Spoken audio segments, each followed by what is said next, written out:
कहानी की शुरुआत होती है 2005 के एक स्कूल से। एक लड़की है डू हयरायंग, वो एक अबैंडन फैक्ट्री में जाती है। उसके हाथ में फोन है और फोन में एक अजीब सा ऐप। गिरिगो हयरायंग अपना नाम और बर्थ डेट रिकॉर्ड करती है और फिर एक विश करती है। उस वक्त किसी को नहीं पता होता कि ये छोटी सी विश आगे जाकर कितनी बड़ी प्रॉब्लम क्रिएट करेगी। अब कहानी प्रेजेंट टाइम में आ जाती है। हम मिलते हैं यो सेयाह से। सेयाह एक टैलेंटेड एथलीट है और अपनी स्कूल लाइफ में बिजी रहती है। उसके साथ हमेशा उसके 4 क्लोज फ्रेंड्स होते हैं, जियनवू, नारी, हाजून और हायोंगो। ये पांचों का ग्रुप काफी पुराना है। इनकी फ्रेंडशिप देखकर लगता है कि कुछ भी हो जाए ये एक दूसरे का साथ नहीं छोड़ेंगे। लेकिन गिरिगो के आने के बाद सब कुछ बदलने वाला है। एक दिन स्कूल में मैथ्स का रिजल्ट आता है और सबसे बड़ा सरप्राइज मिलता है। हायोंगो को फुल मार्क्स माइल है। प्रॉब्लम ये है कि हायोंगो कोई टॉपर नहीं है, इसलिए फ्रेंड्स को यकीन ही नहीं होता। सब उससे पूछते हैं, भाई तूने किया क्या है? टैब हायोंगो एक मिस्टेरियस ऐप के बारे में बताता है।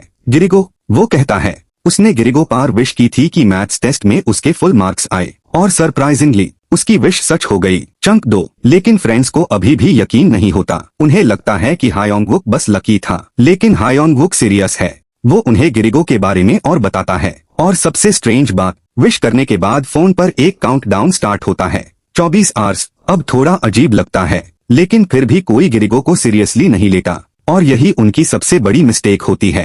उसी दिन हायोंगो को एक स्ट्रेंज फोन कॉल आता है। कॉल सेयाह के नंबर से होता है, लेकिन फोन के दूसरी तरफ जो आवाज होती है वो सेयाह की आवाज जैसी लगती है। हायोंगो कंफ्यूज हो जाता है। उससे लगता है कि शायद उसके फ्रेंड्स उसके पीछे उसका मजाक उड़ा रहे हैं, लेकिन असली बात ये है, उस वक्त सेयाह फोन पर थी ही नहीं। वो स्कूल में अपनी एथलेटिक्स ट्रेनिंग कर रही थी। तो फिर फोन किसने किया और सेयाह की आवाज कैसे उसे हुई? ये सवाल अभी अनआंसर्ड है।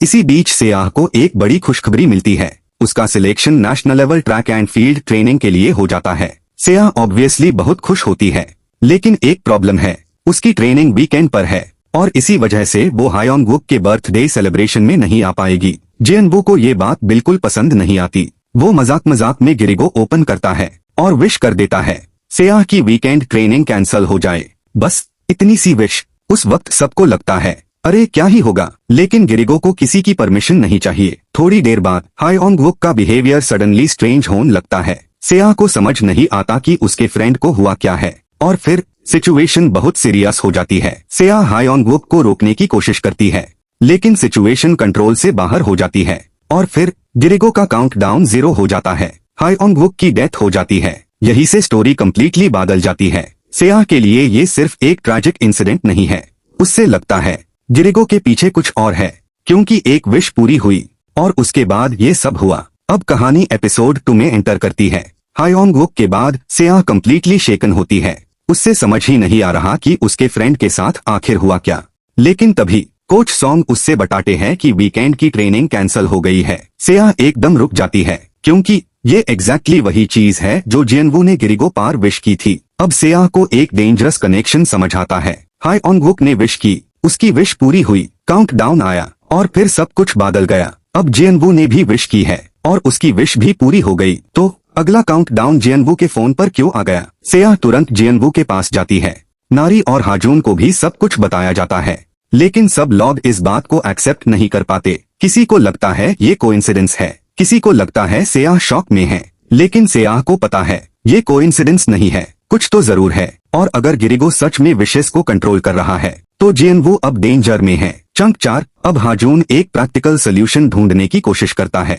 वो जियनवू के फोन से गिरिगो को डिलीट करने की कोशिश करता है। फोन रीस्टार्ट होता है, लेकिन ऐप गायब नहीं होता। दोबारा ट्राई करते हैं, फिर भी कोई फायदा नहीं। अब उन्हें समझ आ जाता है ये कोई नॉर्मल फोन ऐप नहीं है। गिरिगो को सिंपली डिलीट नहीं किया जा सकता। और जियनवू के फोन पर काउंटडाउन अब भी चल रहा है। सब लोग सेयाह के घर पर गैदर होते हैं। हाजून लैपटॉप लेकर गिरिगो को इन्वेस्टिगेट करना स्टार्ट करता है। सबको लगता है शायद अगर ऐप का सिस्टम समझ आ गया तो काउंटडाउन को स्टॉप किया जा सकता है। लेकिन तभी जियनवू को एक स्ट्रेंज फोन कॉल आता है।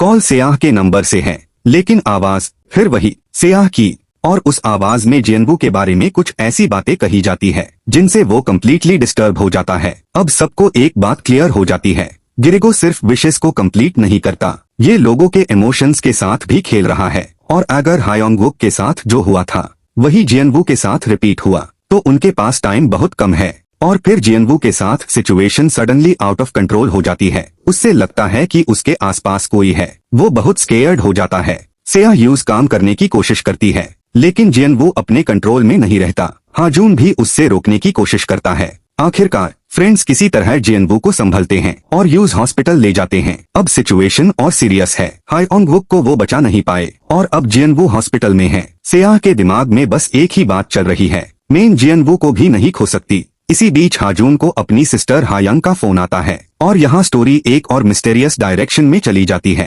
हायंग को सुपरनैचुरल चीजों के बारे में नॉलेज है। वो हाजून को वार्निंग देती है, गिरिगो के साथ एक्सपेरिमेंट मत करो, क्योंकि ये सिर्फ एक ऐप नहीं है, इसके पीछे कुछ सुपरनैचुरल हो सकता है। अब हाजून को समझ आता है उनकी प्रॉब्लम टेक्नोलॉजी से कहीं ज्यादा डेंजरस है। हॉस्पिटल में जियनवू की कंडीशन सीरियस होती जाती है। सेया उसके पास बैठी होती है। उससे अपना पास्ट याद आता है और उसके अंदर एक पुराना फियर फिर से जिंदा हो जाता है। मैं फिर किसी अपने को नहीं खोना चाहती। और फिर सेया एक डिसीजन लेती है। इस बार सेया गिरिगो का उसे किसी और वजह से करती है, अपने लिए नहीं बल्कि जियनवू के लिए। वो गिरिगो के सामने अपनी विश रिकॉर्ड करती है और विश करती है जियनवू ठीक हो जाए। विश सेंड करने के बाद कुछ सेकंड्स तक कुछ नहीं होता। सेया बस जियनवू को देखती रहती है। फिर डॉक्टर्स नोटिस करते हैं कि जियनवू की कंडीशन इम्प्रूव हो रही है। सेया को यकीन ही नहीं होता, उसकी विश सच हो गई। जियनवू भाग गया, लेकिन ये हैप्पी एंडिंग नहीं है, बिल्कुल नहीं, क्योंकि सेया ने खुद गिरिगो पार विश करके अपने आप को भी इस मिस्टेरियस गेम का पार्ट बना दिया है।